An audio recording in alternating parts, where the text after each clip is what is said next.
여러분, 지난 주일날 전반부에서 무슨 말씀이었느냐? 예레미야 선지자가 기분 나쁜 예언, 듣기 거북한 설교했다고 그래가지고 결국 시드기야 시위대 뜰에 감옥에 가둬버렸어요. 그런데 하나님은 예레미야에게 그의 말씀하시기를 아나돗의 밭을 사라. 아니, 얼마 안 있으면 이제 바벨론 침공한다면서, 바벨론이 침략하고 침공하면 결국 그 지배하에 있는 땅을 왜 사라고 그러지? 하나님이 하시는 일이 도무지 이해가 되지 않은 거예요. 뭐 때문에 그러는지 이해가 안 됐습니다. 하지만 적법한 절차를 거쳐서 밭을 샀습니다. 그러나 그는 옥중에 있으면서도 하나님 앞에 간절히 기도했어요.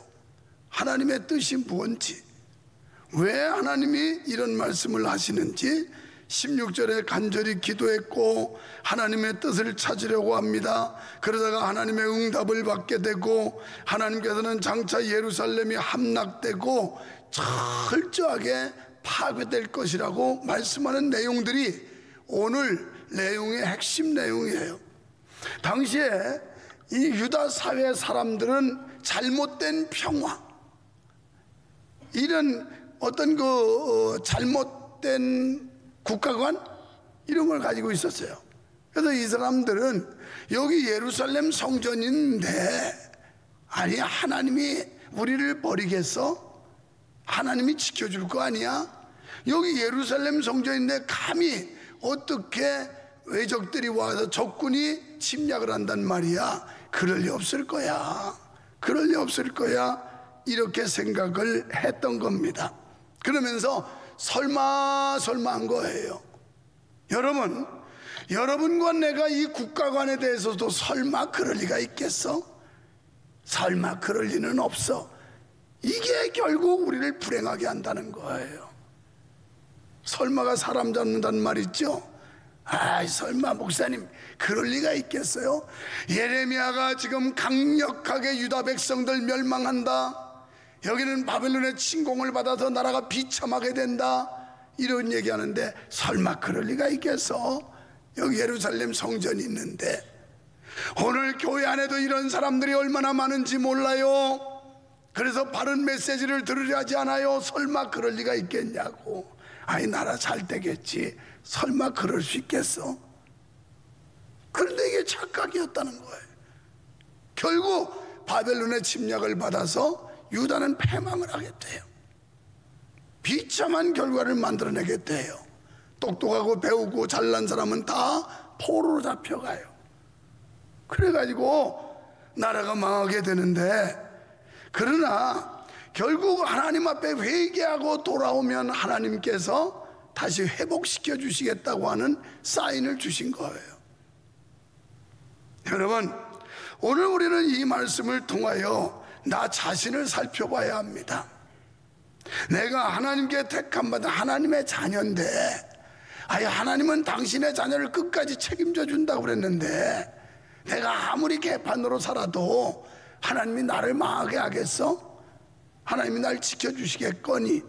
하는 이런 안일한 생각 가지고, 태만한 믿음을 가지고, 게으른 신앙을 가지고, 무관심과 태만 속에 지금 우리가 살아가고 있지 않느냐는 말이에요. 내가 그래도 명색이 하나님의 자녀라는데 하나님께서 나를 망하게 하겠어? 그러나 이 말씀은 무슨 말씀이에요? 망하게 한다는 거예요. 사랑하기 때문에 하나님이 채찍을 대고 몽둥이 찜질을 한다는 거예요. 그래서 히브리서 12장 6절에 보면 하나님은 이런 말씀을 하세요. 주께서 그 사랑하시는 자를 징계하시고 그가 받아들이시는 아들마다 채찍질 하심이라 하였으니. 정말 여러분과 내가 하나님의 사랑하는 자녀라면 잘못하면 몽둥이 찜질해야 옳다는 거예요. 잘못하면 하나님의 따끔하게 심판하셔야 된다는 거예요. 그렇지 않으면 자기의 잘못을 깨닫지를 못해요. 뉘우칠 생각도 안 해요. 이게 옳은 줄 알아요. 착각 속에 빠지는 겁니다. 그래서 그 뒤에 8절에 보면 징계는 다 받는 것이거늘 너희에게 없으면 사생자요 친아들이 아니니라. 아멘. 여러분, 징계는 누구나 받는데 하나님의 이런 징계가 없으면 믿음 생활을 옳게 하지 않는데도 아무렇지도 않다. 이건 좋아할 일이 아니라는 거예요. 사생아, 버린 자식이라는, 버린 자식. 그러니까 하나님께서 무관심한 건 이건 축복이 아니에요. 오히려 저주라고 봐야 되는 거예요. 자, 부모가 자식 잘 되라고 채근하지 않겠어요? 훈계하지 않겠어요? 혼내지 않겠어요? 왜? 자기 자식이기 때문에, 사랑하기 때문에 그의 미래를 위해서 바로 하라고 야단하는 것처럼 하나님도 그러신다는 거예요. 그래서 우리가 하나님의 사랑의 매를 맞고 잘못됐다고 회개하면 언제든지 싸매주고 용서해 주시는 분이십니다. 우리가 분명히 알아야 할 것은 하나님의 백성임을 자부하면서도 죄의 길에서 돌이키지 않는 자는 결코 주의 자비를 힘입을 수 없다라는 사실, 이걸 명심해야 돼요. 왜냐하면 하나님께서는 당신의 백성에게 엄한 사랑의 매를 때려서라도 그 행실을 선하고 정결하게 만들어 가신다는 거예요. 하지만 회개하고 돌아서기만 하면 한없는 사랑과 자비로 감싸주시고 상처를 치유하시며 회복시켜 주시는 줄 믿습니다. 그래서 누가복음 15장 19절로 20절 우리가 잘 아는 말씀 가운데 탕자의 비유가 나와요. 지금부터는 아버지의 아들이라 일컬음을 감당하지 못하겠나이다. 나를 품꾼의 하나로 보소서. 자, 이 대목만 보면 지금 탕자가 아버지의 품을 떠나서 자기 자유의지대로 자기 멋대로 살아보겠다고 나갔어요. 그러다가 허랑방탕하다가 재산 다 탕진했어요. 이제 먹을 게 없어서 동물이 먹는 사료를 먹고 겨우 연명하다가 뒤늦게 뉘우쳐요. 잘못했다고. 그리고 회개하고 아버지의 품, 아버지의 사랑이 그리워서 발걸음을 돌이킵니다. 그래서 아버지께로 돌아온 거예요.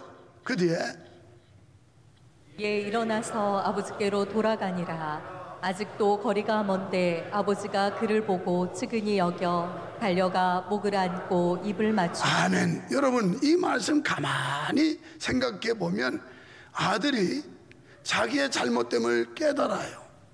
그리고 회개를 해요. 차라리 아버지의 품으로 돌아가야 되겠다. 거기에 있는 종들이 나보다는 더 나은 생활하지 않느냐? 내 신세가 뭐냐? 내가 왜 이렇게 됐느냐? 그러면서 뉘우치고 지금 방향 전환을 한 겁니다. 가던 방향에서 방향 전환을 했어요. 그리고 아버지가 계신 집으로 가요. 그래, 아버지 품에 안기면서 나는 이제 아버지의 아들이라 일컬음을 감당할 수 없습니다. 그냥 종의 한 사람, 품꾼의 한 사람으로 써주십시오. 철저하게 회개한 뒤에 하나님의 품에 안기게 된 거예요. 그러니까 요즘 사람들은 회개하지도 않고 하나님의 징계나 채찍은 이야기를 하지 않고 무조건 사랑만 얘기해요. 하나님은 사랑의 하나님입니다. 용서의 하나님입니다. 여기 이 대목을 보면 회개하고 돌아왔을 때 용서해 줬지, 회개하지 않고 고집 부리고 제멋대로 사는데 용서받은 거 없어요. 오늘 여러분이 교회에 와서 하나님의 말씀을 듣고 양심의 찔림이 오면 회개해야 되는 거예요. 잘못을 뉘우쳐야 되는 거예요. 그리고 바로 잡아야 되는 거예요. 그래야 성도가 되는 거예요. 그래가 이스라엘의 역사는 하나님께 순종할 때는 국가가 번영했습니다. 그런데 하나님께 불순종하면 이스라엘은 패망했어요. 오늘 이 말씀 가운데 예레미야의 애절한 기도를 볼 수가 있습니다. 16절에서 25절. 우리는 본문에서도 예레미야의 그 정열적인 애국의식을 볼 수가 있어요. 그 나라 사랑하는 예레미야의 마음은 옥중에 갇혀서도 변함이 없었어요. 변함이. 그래서 감옥에 가 있는 상태에서도 나라를 위해서 기도하고, 그래서 예레미야를 일명 애국의 선지자, 눈물의 선지자다 나라의 패망할 걸 보고 눈물로 하나님 앞에 호소한 사람이에요. 그래도 예레미야를 그렇게 호칭을 붙이는 거예요. 애국 선지자, 눈물의 선지자. 여러분, 오늘 우리도 나라와 백성을 위해 기도해야 되는데 뭐 세이브 코리아 어쩌고 저쩌고 비난한다면요, 지금 이 나라 애국하는 집단은 교회밖에 없어요. 어디에 어제도 보니까 춘천에 어마어마한 사람들이 모였어요. 세이브 코리아는 전국 단위로 모이는 집회야. 엄청나. 광화문은 광화문에만 모이지만 세이브 코리아는 전국 곳곳에서 지금 집회를 하면서 나라 위해서 기도. 나라 위해서 기도하자는데 거기에 반기를 들으면 그게 애국자요? 아니면 기독교인이요? 뭐예요 이게? 나라가 있어야 교회도 있고 나라가 있어야 개인도 있는 거지. 거기에다 반기를 든다면 그건 이념적으로 사회주의를 지칭하는 거 아니에요? 지향하고?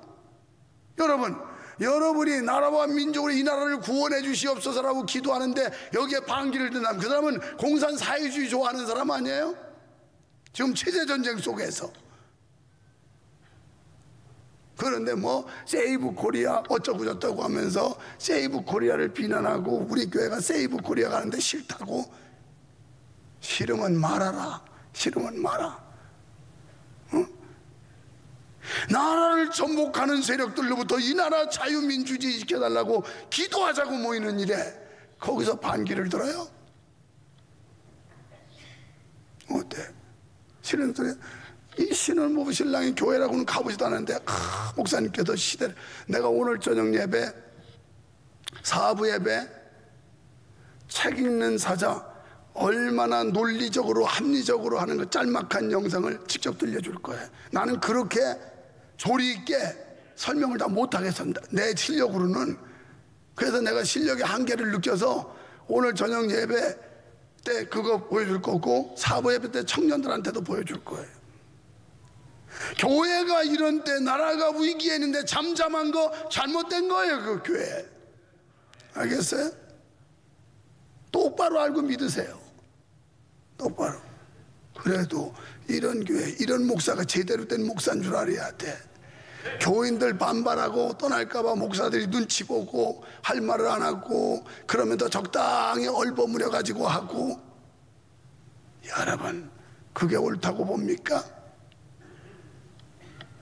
지금 예레미야는 감옥에 갇혀서도 기도를 하고 있어요. 감옥에 갇혀서도 나라 구원해 달라고 기도하는데 뭐가 잘못됐어요?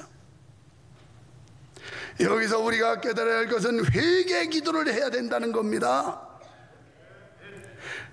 코로나를 통해서 그렇게 어려움을 겪고도 한국교회가 회개할 줄 모르고 성도가 바로 설 줄 모르고, 그러니까 이런 어려움들이 오는 거예요. 우리의 죄악을 청산하고 하나님과의 정상관계가 이루어져야 합니다. 이러할 때 인간관계도 잘 될 수 있는 거예요. 그래서 시편 103편 1절로 5절에서 하나님은 이렇게 말씀해요.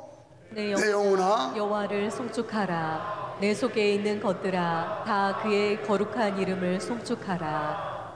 내 영혼아 여호와를 송축하며 그의 모든 은택을 잊지 말지어다. 자, 하나님을 송축하며 은혜 잊지 말라는 거예요. 은혜 잊지 말라.